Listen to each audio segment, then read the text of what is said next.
परमेश्वराभ्यां नमः। ओं सीतारामाभ्यां नमः। श्री आंजनेयाभ्यां नमः। ओं श्रीमात्रे नमः। वागर्तौ इव संपृक्तौ वागर्तौ प्रतिपत्तये जगतः पितरौ वंदे पार्वती परमेश्वरौ। స్వస్తి శ్రీ పరాభవనామ సంవత్సరం పంచాంగ శ్రవణ ఫలితంలో పంచాంగం అనగానే మనం ఏమనుకుంటాం? స్వామి, పంచాంగం వినడం వల్ల ఏమి ఫలితాలు కలుగుతాయి, పంచాంగం వింటే ఏం జరుగుతుంది అని కొంతమంది భక్తులు అడుగుతారు కూడా. అయితే పంచాంగం అనగా తిథి, వారము, నక్షత్రము, యోగము, కరణము. నూతన సంవత్సర ఉగాది పంచాంగ శ్రవణం వినడం వల్ల తిథి వల్ల సంపదయు, వారం వల్ల ఆయుష్, నక్షత్రం వల్ల పాప పరిహారము, యోగం వల్ల వ్యాధి వృత్తియును, కరణం వల్ల కార్యమనుకూలము కలుగును. కావున కాలము తెలిసి కర్మము చేయు సదానాస్తికులు భగవంతునుగ్రహం పొంది సుఖింతురుగాక. అంటే పంచాంగం వినడం వల్ల ఎన్ని ఫలితాలున్నాయి. స్వస్తి శ్రీ చాంద్రమాన పరాభవనామ సంవత్సరం రాజాది నవనాయకులు. రాజు గురువు, మంత్రి కుజుడు, సైనాధిపతి చంద్రుడు, సాన్యాధిపతి గురువు, ధాన్యాధిపతి బుధుడు, ఆగ్రాధిపతి చంద్రుడు, మేఘాధిపతి చంద్రుడు, రాసాధిపతి రవి, నీరసాధిపతి శుక్రుడు. ఈ సంవత్సరం నవనాయకుల్లో 7 ఆధిపత్యము శుభగ్రహాలు, 2 ఆధిపత్యము పాపగ్రహాలు వచ్చటం వల్ల కేంద్ర రాష్ట్ర ప్రభుత్వ పరిపాలన సజావుగా ఉండును. సరిహద్దుల్లో యుద్ధ భయము ఉండును. ప్రజలు లోక కళ్యాణం కొరకు యజ్ఞ యాగాది క్రతులు చేయుదురు. ఈ పరాభవ నామ సంవత్సరంకు కేతు అధిపతి. ఈ పరాభవ నామ సంవత్సరానికి కేతు అధిపతి. తీర్థయాత్రలు చేయుట, గంగా నది మొదలైన పవిత్ర నదుల్లో స్నానం చేయుట, మతపరమైన వేడుకల్లో పాల్గొనుట, ధర్మము మరియు మోక్ష నియమాలు ప్రచారం చేయుట, మోక్ష మార్గంను అన్వేషించి తన యోగ్యాభ్యాసము, వేదాంత విచారణ, దైవభక్తి, వైరాగ్యము, జ్ఞానము, పూర్వీకుల వైభవాన్ని విచారించుట మొదలైనవి కేతుకారక తత్వములు. కనుక కేతుగ్రహము ఆది దేవత యగు చిత్రగుప్తుని ప్రఖ్యాత దేవతయంగా బ్రహ్మ సహిత ఆరాధన చేయటం వల్ల తద్గ్రహ సంబంధ అశాంతి తొలగి ఉన్నత స్థాయిలో ప్రజలకు సత్ఫలితాలు ఇచ్చును. దేశంలో దాన ధర్మాలు పెరగడం, సరి అయిన సమయంలో సరైన నిర్ణయంలో దేశ రాజకీయ పరిపాలన వర్గాలు లోటుబాటులు లేకుండా నిర్భయంగా ముందుకు సాగుతాయి. సంవత్సర ప్రారంభంలో ఆర్థిక విషయాలు సమానత్వంగా ఉన్న క్రమేపీ అదృష్టం కలిసి వచ్చును. ఈ సంవత్సరం పరాభవ నామ సంవత్సరం భారతదేశం యొక్క కీర్తి విలువ పెంచును. పశుపాలకుడు, కట్టువాడు, విడిచివాడు గోపాలుడు. పాలు పంటలు సమృద్ధిగా పండును. ప్రజలు అందరూ సుఖ సంతోషాలతో ఉంటారు. ధనధాన్యులు తులతూగుతారు. వర్షాకాలము తోటమాలి ఇంట్లో ఉండి 3 మల్ల కాలము. సమృద్ధిగా వర్షాలు పడతాయి. తెల్ల భూమిలో తెల్ల పంటలు పండును. గోధుమ, పెసర్లు, చెరుకు, వడ్లు, పత్తి, తెల్ల పంటలు బాగా పండును. రాష్ట్రంలో దేశంలో జలాశయం సమృద్ధిగా నిండును. ఆహార ధాన్యాలు నిల్వలు అవసరానికి మించి ఉండును. పశ్చిమాసియా దేశంలో యుద్ధ వాతావరణము ఉండును. మరొకసారి భారతదేశం శత్రువులను చిత్తు చేయడంలో మన సైన్యం సఫలం అగును. ప్రపంచమంతటా మన దేశ ఖ్యాతి పెరుగును. ఈ సంవత్సరం పిడుగులు బాగా పడును. అలాగే మనము మృగశిర కార్తి అంటే మనం మిరగం అనుకుంటాం. మృగశిర కార్తి 8/6/2026 మృగశిర కార్తి. ఆ కార్తీక కప్పం మీద ఉంది. వర్షాలు సమృద్ధిగా పడతాయి. తర్వాత ఆరుద్ర కార్తి 22/6/2026 గాడిద మీద ఉంది, మధ్యమం. పునరావస్తు కార్తి మీద 6/7/2026 గుర్రం మీద ఉంది, మధ్యమం. పుష్య కార్తీలో 27/2026 ఎలుక మీద ఉంది. ఈ కార్తీలో వర్షాలు తక్కువగా ఉన్నాయి. అశ్లేష కార్తి 3/8/2026 ఏనుగు మీద ఉంది, వర్షాలు సమృద్ధిగా ఉన్నాయి. మగా కార్తి 17/8/2026 నెమలి మీద ఉంది, మధ్యమం. ఉబ్బ కార్తీలో 30/8/2026 గాడి మీద ఉన్నాయి.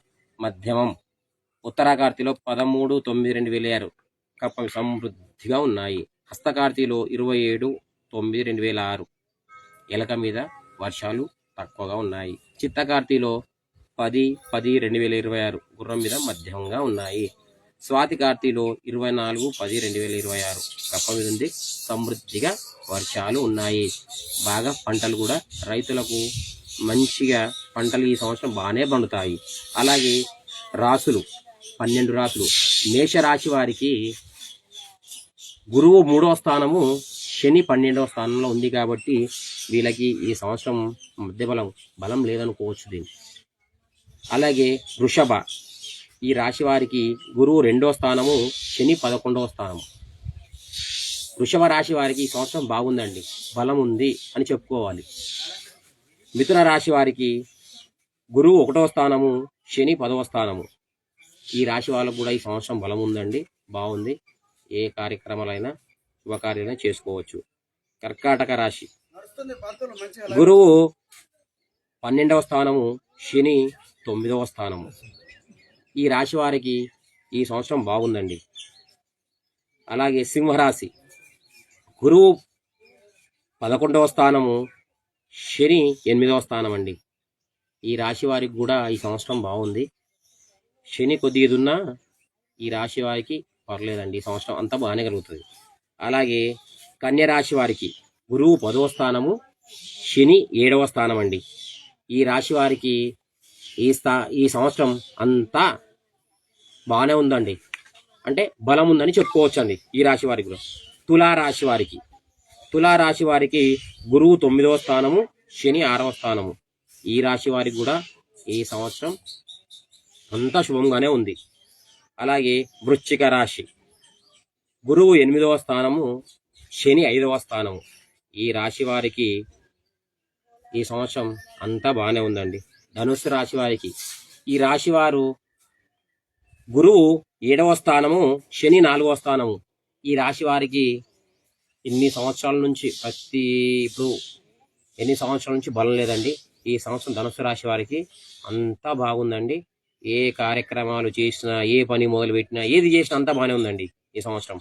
మకర రాశి వారికి గురువు 6వ స్థానము, శని 3వ స్థానము. మధ్య బలం అండి వీళ్ళకు కూడా.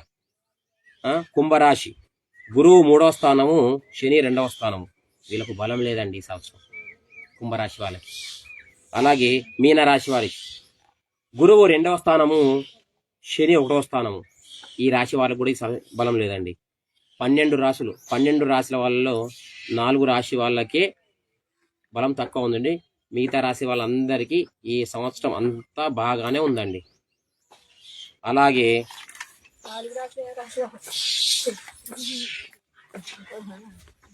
ఈ పరాభవ నవ సంవత్సరం గ్రహణాలు, చంద్రగ్రహణం ఉందండి.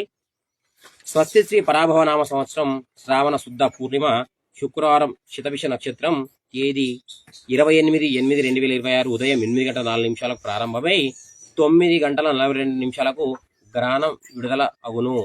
సర్పకాలము 8:04 నుండి గ్రహణ మధ్యకాలము 9:42, మోక్షకాలము 11:21, అత్యంత పుణ్యకాలము 12:21. శతభిష నక్షత్రం వారు, కుంభరాశి వారు ఈ గ్రహణాన్ని చూడకూడదు. మేషరాశి, కర్కాటక రాశి, వృశ్చిక రాశి, ధనుసు రాశి వారికి శుభము. మీన, మిథునం, సింహం, తుల రాశి వారికి మధ్యంగా ఉండును. అలాగే యమున నది పుష్కరాల మహోత్సవం. ఈ పరాభవ నామ సంవత్సరం అధిక జ్యేష్ఠ మాసం, బహుళ పాడ్యమి, సోమవారం అనగా 1/6/2026 రాత్రి 1:25 పునరావస్తు నక్షత్రం 4వ పాదం యందు కర్కాటక రాశి యందు గురువు ప్రవేశించును కనుక యమునా నది పుష్కరములు ప్రారంభమగును. 2/6/2026 నుండి 13/6/2026 వరకు పుష్కరములు పూర్తి అగును. యమునోత్రి ఋషికేశ్ నుండి యమునోత్రికి ప్రయాణం చేయవచ్చు. ఋషికేశ్ నుండి 22 కిలోమీటర్ దూరంలో గంగోత్రికి వ్యతిరేక దిశలో ప్రయాణం చేయాలి. జ్ఞాన మోక్షములకు ఈ యమునోత్రి యాత్ర ఉపకరిస్తుంది. యమునోత్రికి చేరుకొని యమునాదేవి దర్శనంతో భక్తులు ఆత్మానందభూతిని పొందుతారు. అలాగే వర్ష ధాన్యాదుల వాస్తు నిర్ణయములు. వర్షము 17, పాపము 5, వ్యాధి 13, జననము 3, మరణము 3. అలాగే న్యాయము 17, అన్యాయం మనం ఊహించుకున్నంత. తర్వాత ప్రతిష్ట 9, అప్రతిష్ట 19.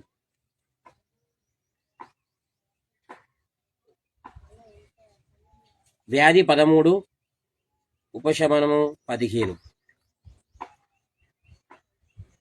సత్యము 5, అసత్యము 7.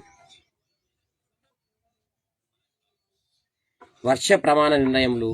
దేవమానం అనుసరించి 60 యోజముల వెడల్పు 100 యోజముల ఎత్తు కలిగి 4 తూముల వర్షం కురియును. అందులో సముద్రం యందు 7 భాగములు, పర్వతాల యందు 9 భాగములు, భూమి యందు 4 భాగాల వర్షములు కురియును. ప్రజలు సుఖశాంతులతో ఉండగలరు అని పంచాంగ ఫలిత నిర్ణయము. అందరికీ నమస్కారం. ఓం నమః శివాయ.